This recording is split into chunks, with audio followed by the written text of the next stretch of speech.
I'm Pavitra. I'm a lecturer in KLSS Nijrigappa and Independent PU College from the Department of Physics. So today I'll be demonstrating you an experiment which is called as resistance per unit length of a wire. So this experiment will be very important for your second PU main examination, main practical examination. Let us start off the experiment.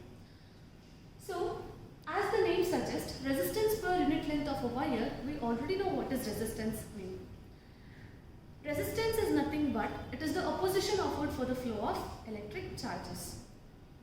This resistance per unit length of a wire experiment is completely based on Ohm's law. So the Ohm's law statement goes like this. Electric current flowing through a conductor is directly proportional to the potential difference applied across its ends, provided temperature and other physical conditions remain the constant. So here Ohm's law suggests that potential difference and electric current, they are directly proportional to each other. If you are applying more potential, the current is going to increase, lesser potential, the current is going to decrease. So that experiment, that is what we are going to perform in the experiment using the apparatus. The that we are going to use in this experiment is, first one, resistance of a wire. We can find the resistance of a wire by plotting a graph of current versus potential. So the current versus potential graph, since both are directly proportional to each other, it varies linearly. Okay, if you can observe the nature of the graph towards the left side, so it shows a linear graph, and for that graph, if we get a slope of the graph, so you will be finding out the value which is called as m. M is going to give us the slope of the graph, and the reciprocal of m is going to give us the resistance of a given wire. Well, we also have another formula which is R by L. The experiment name itself tells us that we have to find resistance per unit length of a wire. Since we have already found out resistance using 1 by m, substitute that value of R in this equation. Okay. Now, the length of a wire. Length of a wire will be given to us. Okay. It will be written on the scale itself. We have to substitute the value and find out what is the resistance per unit length for a given wire. After this, what is the circuit diagram for a given experiment? You can observe it here. We have an ammeter, a battery, a plug key, a rheostat, resistance wire and a voltmeter. Fine. So the connections will be like this. Positive terminal of the battery is connected to positive terminal of the ammeter. Negative terminal of the ammeter is connected to the resistance wire, and from resistance wire you have connection to the positive terminal of the voltmeter. Negative terminal of the voltmeter is getting connected to the resistance wire, and another wire from the resistance, it will move to the upper terminal of the rheostat. This arrow mark is representing the upper end of the rheostat. Then the lower ends, we have two lower ends in the rheostat, wherein one is free and another one is connected to the plug key. Here you can observe one dot. Okay, this dot is representing that the key is closed. If the key is closed, so the current will flow from one point to another point. Then in turn, the key is then connected to negative terminal of the battery. Now let us know what are the functions of each electrical component. Firstly, an ammeter. So this is the digital ammeter. Okay, it is ranging from 0 to 200 milliampere. The red color, it indicates the positive terminal of the ammeter. Black color indicates the negative terminal of the ammeter. Well, what does an ammeter do? An ammeter is a device which is used to measure current. Okay, yes. Then we have a voltmeter. Okay, this voltmeter, it is ranging from 0 to 20 volt. Similarly, the red color indicates the positive terminal and the black color indicates negative terminal. What does a voltmeter do? An voltmeter is used to measure the potential difference across the conductor. Next we have rheostat. So if you can observe here, you have one end which is called as the upper end, and the remaining two here, these two are called as the lower ends of the rheostat. We can vary the potential by moving this. Okay, back and forth we can move and we can adjust the potential. So the use of rheostat is nothing but it is a variable resistor which is used to control the current. Fine. again the resistance, that is R. Okay, this is the wire. If you can observe, we have wound a wire on a wooden scale and we have two knobs over here, and doesn't have polarity. You can connect it to the either of the ends. Then main thing is the battery. So this is the battery that we are using. This is the positive terminal and this is the negative terminal, which is the source of power. And we have one more component which is called as key. Okay, so if you open this, this is the open circuit condition. If you close this knob, you say that this is a closed circuit condition, that is current flows through it. This is the circuit diagram. Now we will arrange all the electrical components according to the circuit. So this is the battery. I'm going to place it on the battery. This is the plug key, on the plug key. Then rheostat. We will place the rheostat here. Okay. Then a DC milliammeter here, and the voltmeter will be in this place, and this is the scale. Now let us start connecting all these. So as we all know, from the positive terminal of the battery, we have to connect it to the positive terminal of the milliammeter.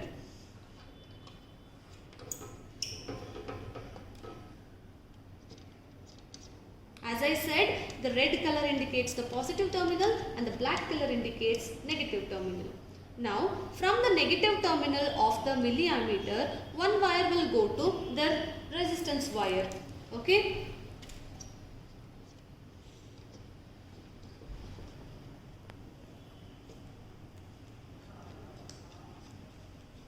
And then another wire from the scale will have to go to the positive terminal of the voltmeter, which means we will be having two connections here. We have to collaborate the wires like this, and we will connect it to one end of the scale. This wire goes to the positive terminal of the voltmeter.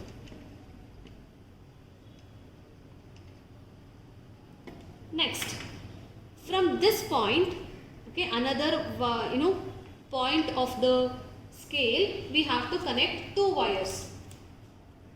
So one will be connected to the negative terminal of the voltmeter and another one goes to the upper end of the rheostat.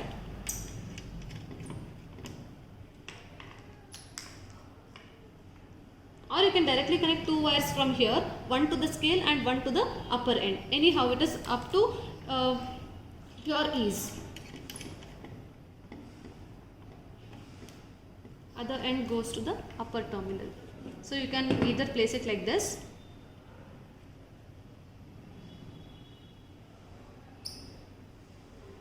Now, as we all know, one terminal of the rheostat is left free, other terminal is connected to the key. Fine. So anyhow, we can set this free or this free. It is up to our knowledge.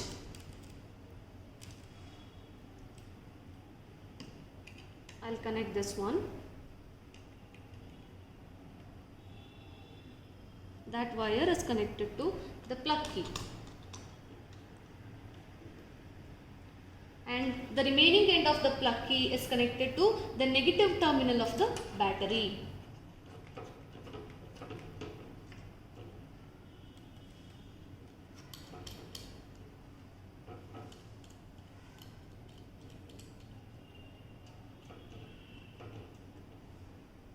And this is how we frame the electrical components using wires according to the given circuit. So as I said from Ohm's law, potential difference and current, they are directly proportional to each other. If you are increasing the potential, current also increases.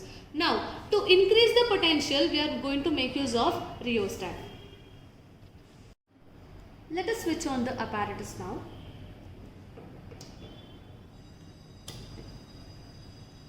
Yes.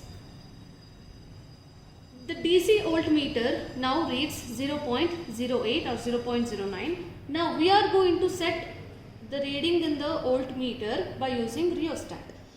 Now, so 0.09, 0.11, 13, 15 like that. It is gradually increasing. So you have to set the potential difference using the rheostat and note down the corresponding the current that is being recorded in the given milliampere. And remember, the value that you are going to get here, it will be in terms of milliampere. You have to convert it into ampere, that is 10 to the power minus 3. Well, let us start taking readings now. For 0.08 volt, the current that is recorded is 26.4 or 5, 26.5, just consider it, into 10 to the power minus 3 ampere. Well, we will write down the readings. Trial number 1. For 0.08 volt, the current that is recorded is 26.4 into 10 to the power minus 3. Okay, either you can write it in terms of milliampere or ampere. Since I have taken it as ampere, you have to write it down as 10 to the power minus 3. Next, we have to take our second trial now. We will increase this to 0.09. You can observe, yes, I am gradually increasing it.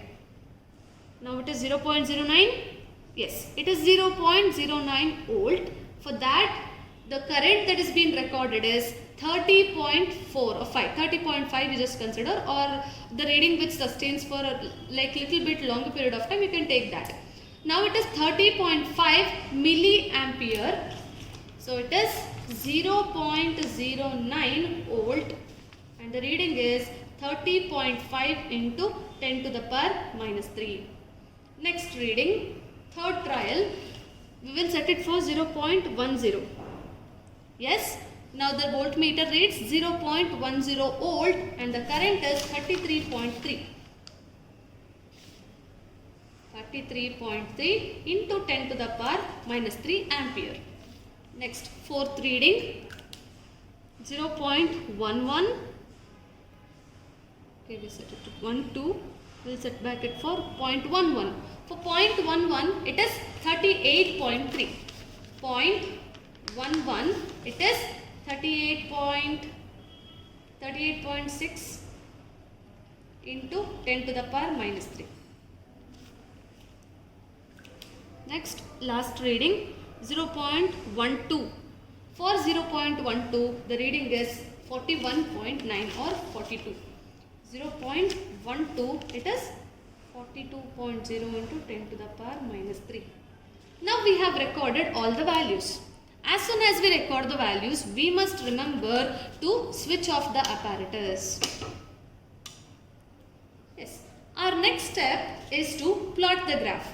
We have to plot the graph. So the graph of current versus potential difference, wherein current is being taken along y-axis and potential along x-axis. Based on the readings that we have got here, we will plot a graph wherein you can observe a straight line. That is, the graph is varying linearly. As we all know, potential difference and current, they are directly proportional, which means the graph must be linear. And now, we have a sample graph that was done for the other readings. It actually looks like this. So, the current is along y-axis, that is shown in milliampere, and the potential, it is in volt, that is along x-axis. For the straight line, wherever you draw the slope value will remain the constant. Right? The slope value m is equal to AB by BC. Consider any point on the straight line and draw a perpendicular line along x and along y-axis, that is going to give you a slope. M is equal to AB divided by BC. After availing the value for slope, what we have to do? We know the formula R equals 1 by M. The reciprocal of slope value is going to give us the value of the resistance. Resistance of what? Resistance of the given wire. Next, we also have another formula, resistance per unit length, which is given by R by L. Now, what is L? L means the length of the wire. In the given apparatus, we have considered a wire of length L is equal to 61 centimeter. We have to convert it into meter, which is 0.61. The resistance value that we have got from the previous step, divide it by 0.61. You will avail the reading for resistance per unit length. Well, we are done with the experiment. We have to conclude it with the result, which is very important for your exam. resistance per unit length of the given wire is dash ohm per meter. Well, I guess all of you have understood this experiment in detail. So thank you very much. So if you have not understood it, please rewatch, and if you have any doubts, get it cleared with us. Thank you so much.